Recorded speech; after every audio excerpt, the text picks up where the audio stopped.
Hi, everyone, and welcome to a new episode of the Sustainable Cannabis Coalition podcast, in which we talk all things sustainability with some of the most distinguished experts in the cannabis industry. I'm your host, Rodrigo Pereira, VP of Product Management at GrowIQ. Today, I'll be talking with Melissa May and Ben Catchman of Pathogen DX, a biotechnology innovator and leader in testing to ensure safer cannabis products and easier regulatory approvals. Pathogen DX is also a founding member of the Sustainable Cannabis Coalition. Melissa and Ben will give us a deeper look into the role pathogens play in cannabis inside and outside of the grow rooms, the need for testing, and the opportunities to use testing for preventative environmental monitoring. This episode is full of fascinating insights, so stay tuned.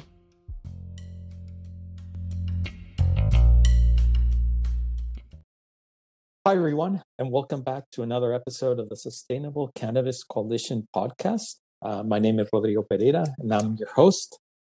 Today, we have a super interesting topic that revolves around pathogens. So, obviously, pathogens has been a big part of our life in the last year with COVID-19, but today we'll talk about it in the context of cannabis and it's the roles of pathogen and obviously detection and prevention in the cannabis industry. So I'd like to welcome our guests from Pathogen DX, Melissa May, who's one of the co-founders and senior scientists and cannabis diagnostic team lead, and Benjamin Catchman, who's the vice president of R&D. Welcome. Thank you. Thank you. Oh, guys, so it's thank you first of all for joining, and I promise I won't make you host. I will be the host myself, and you will be the guests. So Melissa, maybe we'll just start with you. And if you don't mind just giving us a little bit of your background, maybe a little bit of background on Pathogen DX, and then some interesting tidbits on your personal and professional history. Okay, sure. So my name is Melissa May. Like you said, I'm a co-founder and the cannabis technology team lead. My educational background is in microbiology, and I went to the University of Arizona. My practical experience, though, has been in clinical research, specifically breast cancer research. And I worked at the Arizona Cancer Center here for about 7 years. From there, I transitioned into HLA genotyping platform development. And with that, there was an emphasis on sample prep development. A lot of what I've done at Pathogen DX is sample prep and assay development. So I've kind of been doing that sort of throughout my career and going from the clinical side and now into more of the sort of diagnostic in food and cannabis type side. So part of my role now is to continue that optimization. And then as cannabis testing evolves, I'll provide a user-friendly rapid test for the market. So personal background, I was born and raised in Tucson, Arizona. I have no desire to leave. I love it here. And at least it's warm, Melissa. Background. It can be toasty here. Yeah.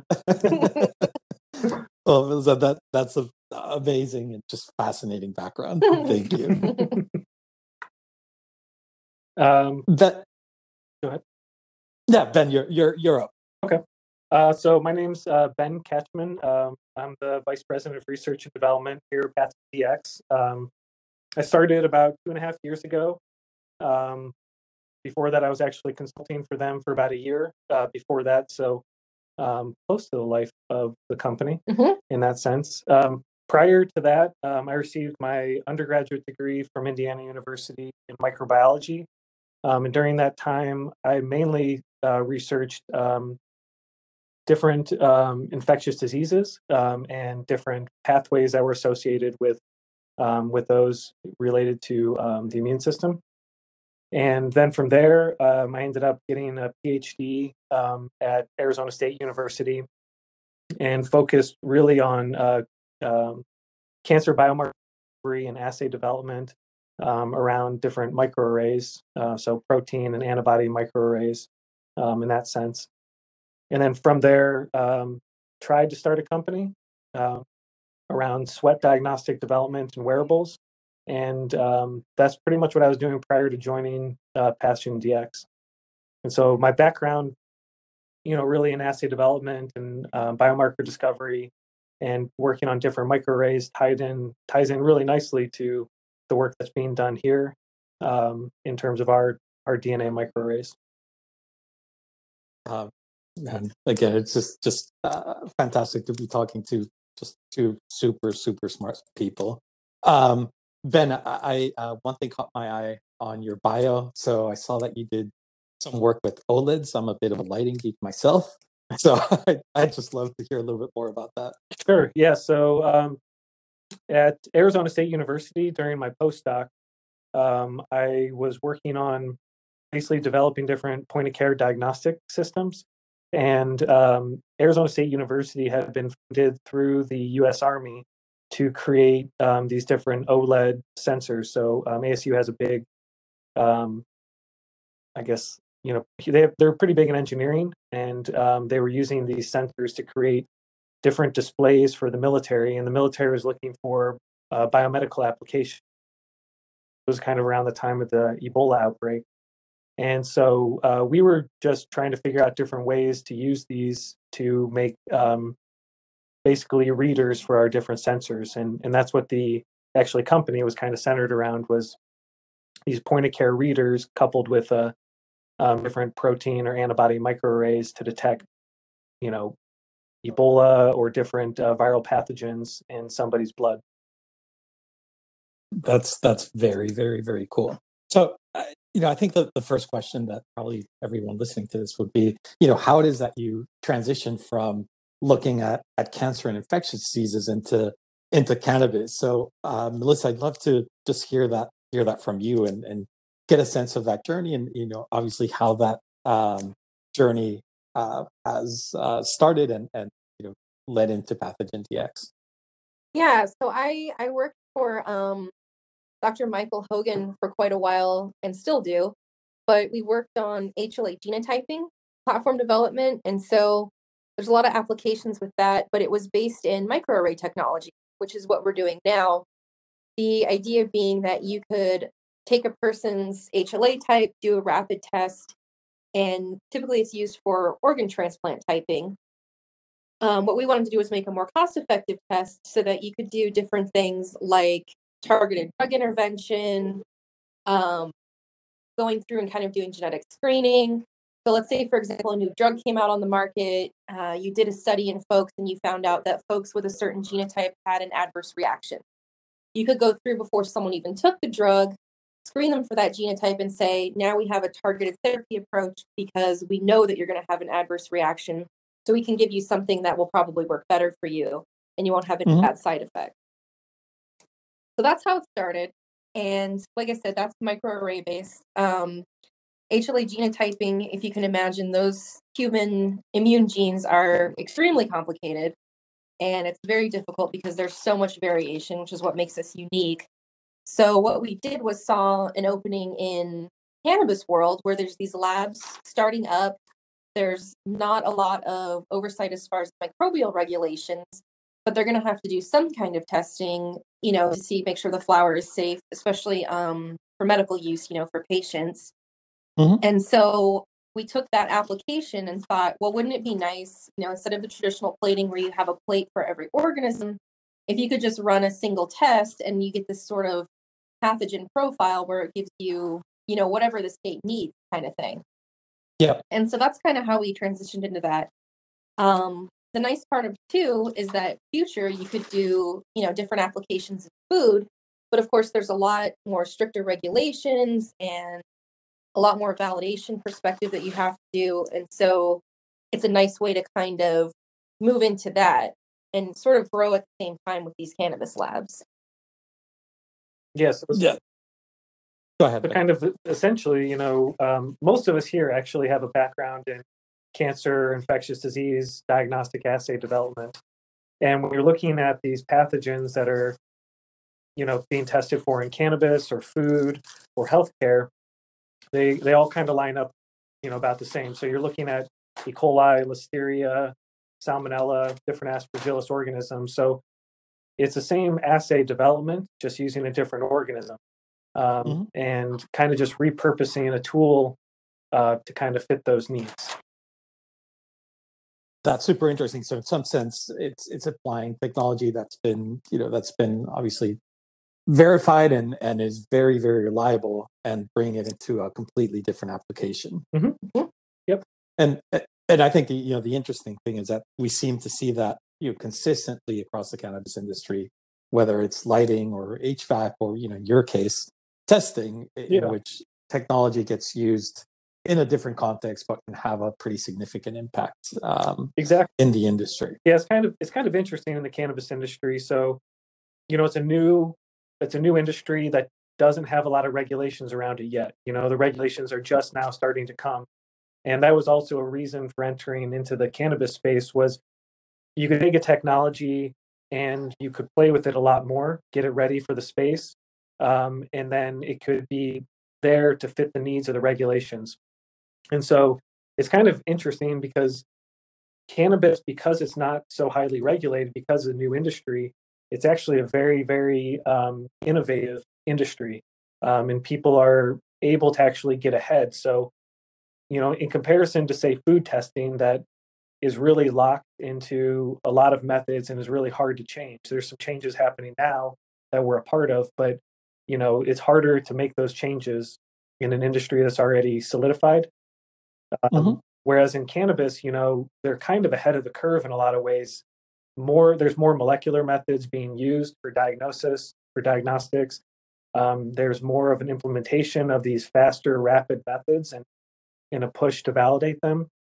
And it's almost, I don't want to say like the reverse, where the food industry is kind of looking at the cannabis industry, but in some senses, companies like ours that are molecular methods in the cannabis industry and are transitioning to food have sort of helped to drive and push that in the food industry to take on these, newer and more rapid methods and implement them in kind of an older, more established field. That's super interesting, and which I think kind of brings me to the next question, which is obviously pathogens and outbreaks in the food industry is well known. I think we all hear about E. coli outbreaks and foodborne illnesses, and there are obviously government regulations around that. Like you said, cannabis is not necessarily a highly regulated industry, but are there regulations that may be comparable to the food product industry that fall into, or that the cannabis industry falls under? Yeah, for sure. So right now, as probably a lot of listeners know, the cannabis industry is basically governed at the state level. And the only federal regulations really revolve around whether something is considered cannabis or hemp based on the percent THC. But in terms of the state regulations, each one of the products, each state has different regulations, but each one of the products are tested for common food pathogens. So if you just look at California, for example, you have E. coli, pathogenic E. coli, and Salmonella as the two main pathogens that they're testing for across all of the cannabis products. And then you also have inclusion of fungal organisms that are more specific to flower. So Aspergillus is something that's a pathogen of interest in flower. You can inhale it into your lungs and it can cause aspergillosis. So it's something that's of concern. And then there's other states that have included organisms like Listeria as well. So if you look at Salmonella, E. coli, and Listeria, there's obviously more foodborne pathogens, but those are kind of the three major pathogens that kind of overlap within the food industry and cannabis industry now. So there's a lot of correlations between that, and you can kind of guess. People put cannabis in everything. So you've got lotions, balms, different chocolates, gummies, all these things. They're food products that need to be tested like a food product should be tested to ensure that there's no pathogens in there.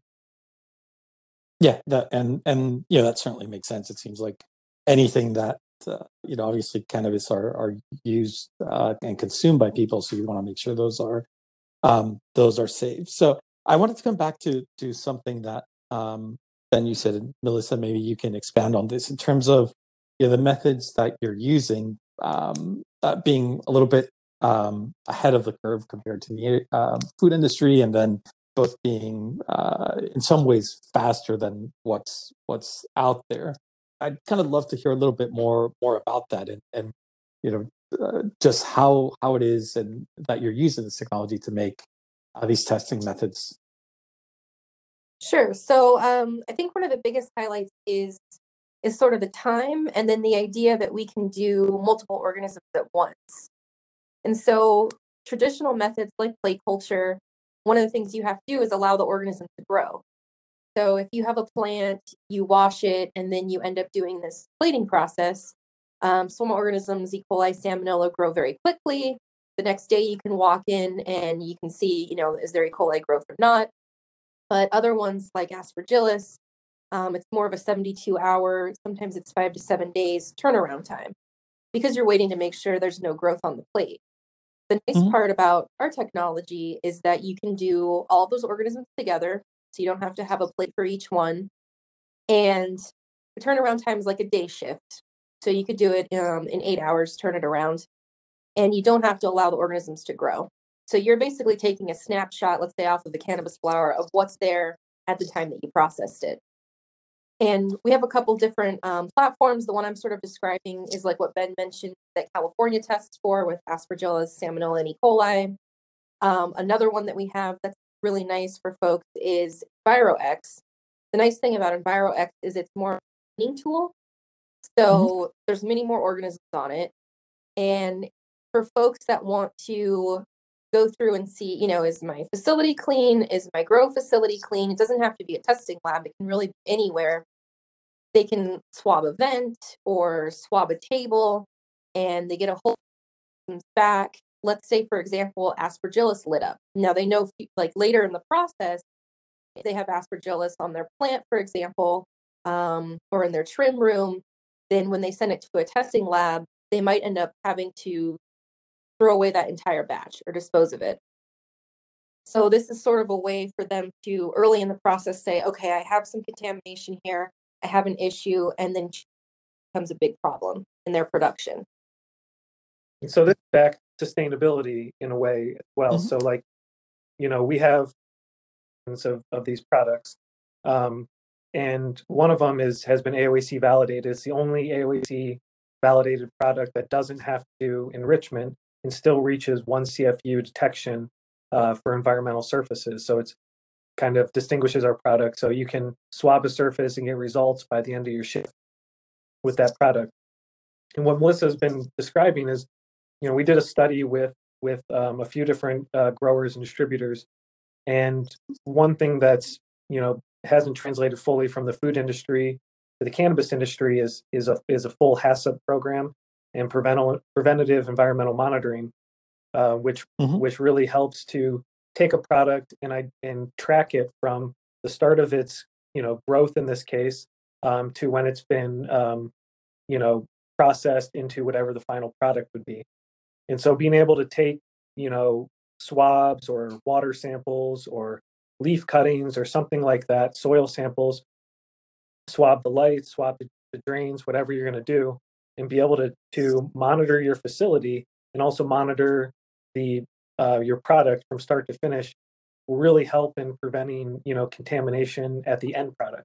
So you hopefully can catch this early on and create a more sustainable industry that's not throwing away product, that's not wasting energy and everything like that as you're going down the road. So that's to me just a really fascinating concept in terms of, we tend to think about testing usually something that happens at the end of the road, and people tend to focus on, for example, THC content, CBD content, or concentration and terpenes and so on. And there's always the questions like, how does that evolve? So in your case and what you guys are doing at Pathogen DX, just I think from my perspective, having that ability to do it over time and then be able to have insight as to when problems or challenges might be arising within the cultivation facility seems just incredibly powerful. Yep. So probably, one thing that we in the industry we don't think about too much is, how do viruses and pathogens occur, and I think with your background and what you've been doing, I think it'd just be fascinating to give the audience a little bit more sense of where do some of these issues originate, and where do you see them becoming a little bit more prevalent. So most of the pathogens similar to food are on the outside of the plant. So your bacteria, your fungal organism are able actually to just be washed off, and that's what you do in most food products is you're just rinsing them to identify the pathogens. Viruses are a little bit different. They're in the plant. You need to um, take a leaf cutting and actually identify those, and the only way to identify that really is by molecular method. Most of what we've been doing, most of the industry is really focused around, at least in terms of safety regulations, they're focused around the bacterial and fungal organisms and how those impact basically the end user safety. And we do have a product coming out that looks at plant viruses, but that's a long discussion probably. But so we did this one study about a year and a half ago now, something like that, with this one grower, processor, and distributor, and they were having issues with E. coli contamination.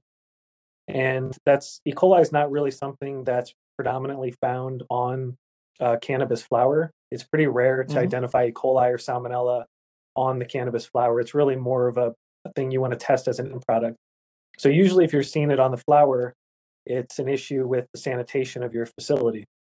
And so we were able to work with this one group over the course of a few months that was having consistent E. coli contamination and identify exactly where the E. coli contamination was coming from by helping them implement a HACCP program using the preventative environmental monitoring swabs. And we were able to identify that the problem was coming essentially from people not washing their hands before going back and processing the flower.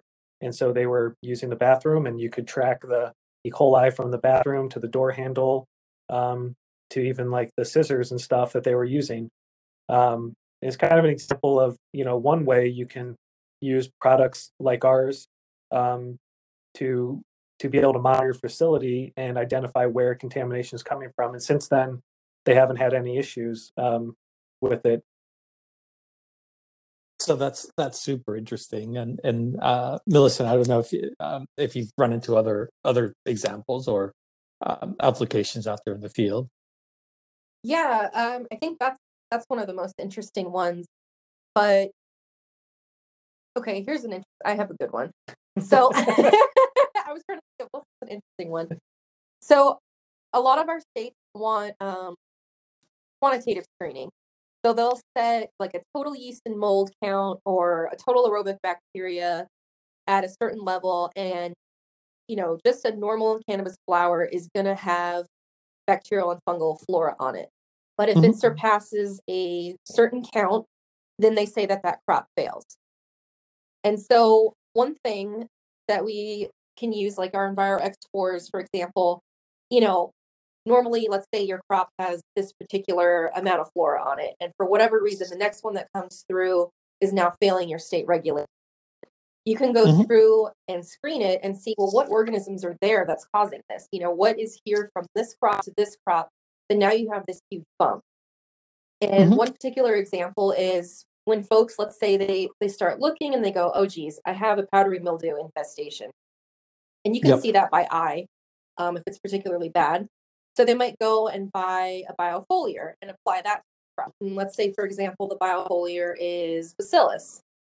Now they have this biofoliar all over their crop, and maybe that could be a potential contributor to why now their total aerobic is bumped up beyond state cutoff. So it's a nice way that they can relate back and say, okay, we have this crop fail for total aerobic. It's bacillus. Well, shoot, that's the biofoliar we use. So it's another, is you could almost remediate that crop if you went back to your regulators and said, hey, this is an approved biofoliar in our state. this is what's contributing to my failure, but is it really a failure because it's an allowable biofoliar? So it's kind of a nice way to relate back, and it gives folks more knowledge too of what's going on in their facility, the stuff they're running into, and then that's not even a sanitation. That's something they purposely put on their flower, and they're sort of causing their own failure inadvertently by trying to, like let's say for example, cut down on their powdery mildew issue. So it's kind of a full circle type of thing. Yeah, so listen, I think that's super interesting, and as you were saying that, it kind of got me thinking about a couple of things. I mean, obviously, one I think which you touched on at the start of our conversation was just in the aspect of sustainability, which you don't want things to go to waste. And then the second point, which is with the measurements you guys are doing and with the technology that you're doing, you could have a pretty significant effect in terms of standard operating procedures of a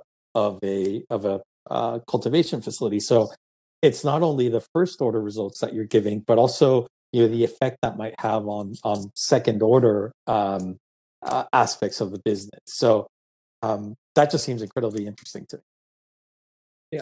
Yeah, I mean, when you think about if you have a crop fail, for example, you can't remediate, let's say, or it fails remediation. So you're losing your profit, everyone that you paid, all those wages. Now you don't have any profit from your crop, but you're also all the energy that you spend, from the lighting, the water that you use, the waste that you create, and now the waste from this crop. So it's not just, a financial loss. There's a lot of loss involved every time that, something happens like that. So if you can catch anything early on in the process, money on preventative maintenance, and then that's going to save you a lot in the long run in terms of trying to be more sustainable, and then also any kind of financial burden.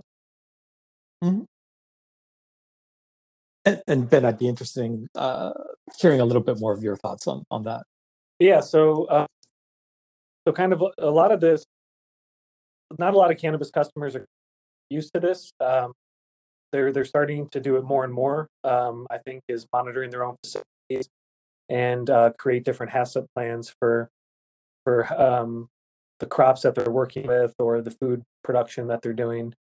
And it's an interesting product we have because the product that Melissa's talking about has about 50 different unique organisms on it, as well as broad class indicators. So with this product, like she's saying, you can gain a lot more knowledge just generally about your facility. You can identify potential harborage organisms. You can identify that your total aerobic count is off the charts, and there's 2 organisms that seem to be predominantly contributing to it.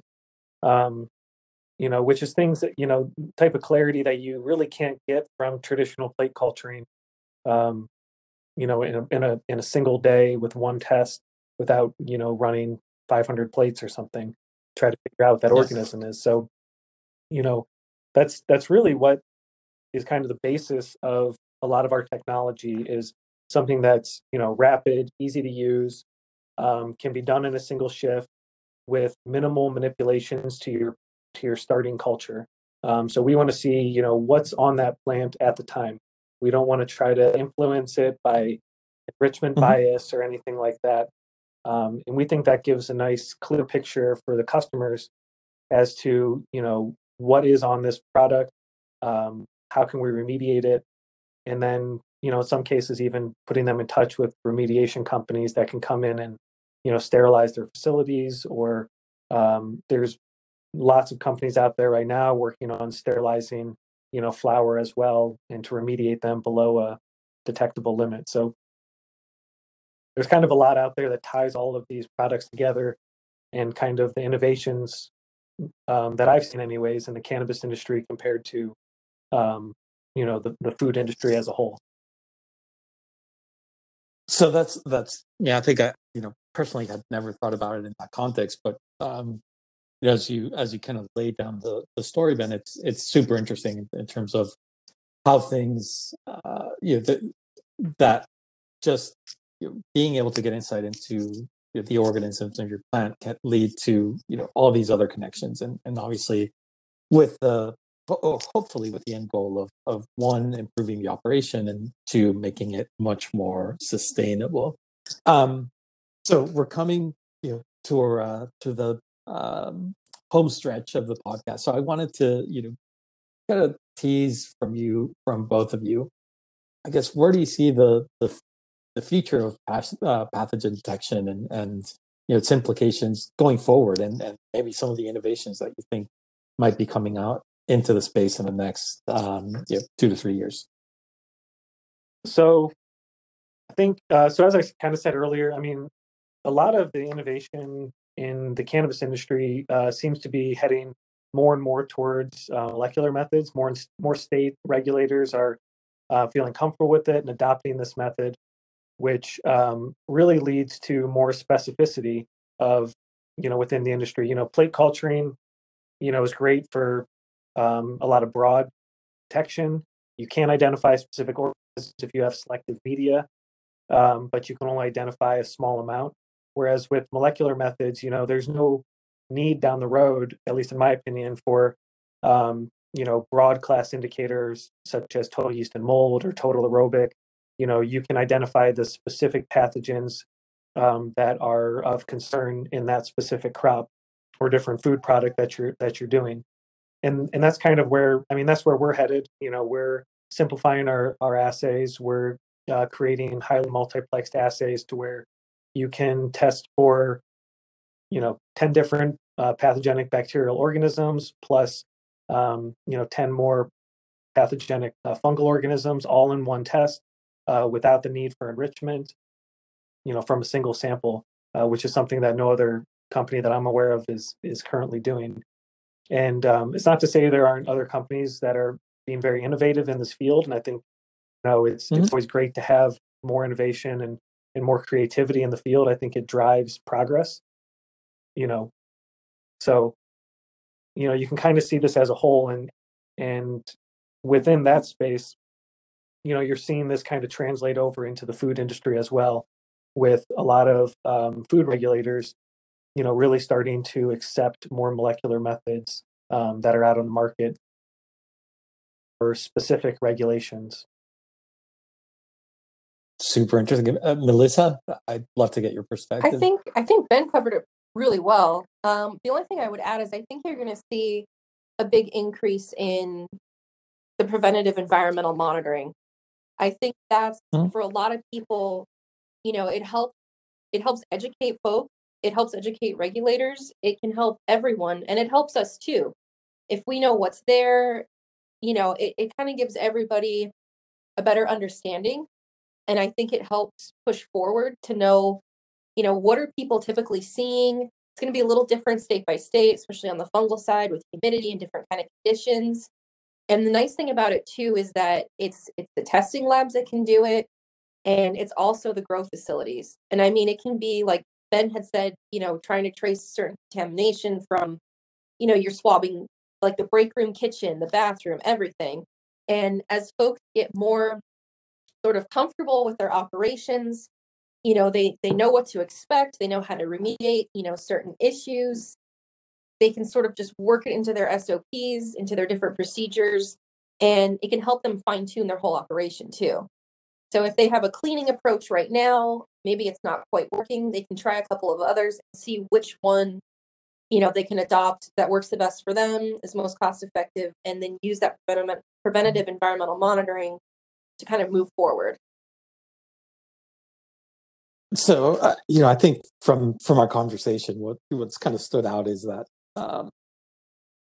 having the ability for cultivators and operators in general to get this insight, and especially like you mentioned with your product and EnviroX, to have this kind of continuously monitor, it'll just make them, on the one hand, more cleaner, hopefully. It'll help tighten their SOPs, but then ultimately, I think to what you were mentioning, Melissa, just make them make use of all their systems, all the energy that's going into their facility, much more, just much more sustainable. So this has been just an absolutely fascinating conversation. I really, really, really appreciate both of your time, and I don't know if you have any parting thoughts before we sign off. Well, we'll let Ben do the parting thoughts. he's the closer. Oh, wow. All right. Well, yeah, thank you for inviting us. This is an interesting topic for us to kind of discuss, and especially in the context of the products we have out there, and then in just the cannabis space in general.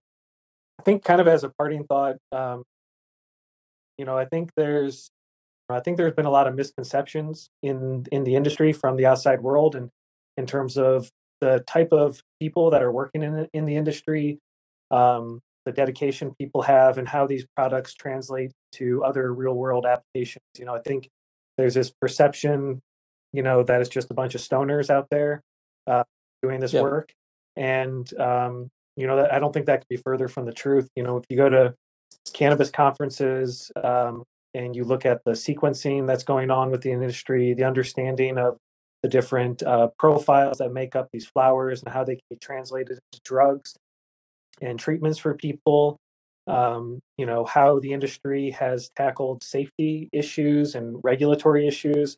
For me personally, the transition kind of from more of a clinical diagnostic space into a food and agricultural space has been really enlightening, and much more engaging than I anticipated it to be quite honest. And I've just really enjoyed the growth over the past 2.5 years within the industry, and I expect it to kind of keep moving forward at this pace as more and more states adopt cannabis regulations and legalization as well in that realm. And it'll be interesting to see what happens when the federal government decides to get involved as well. Absolutely, couldn't agree more. So again, Melissa, Ben, thank you so much for your time. It's been an absolute pleasure. So to all our listeners, had a great conversation with Benjamin Catchman and Melissa May of Pathogen DX. Thank you so much for tuning in. Thank you. Thank you.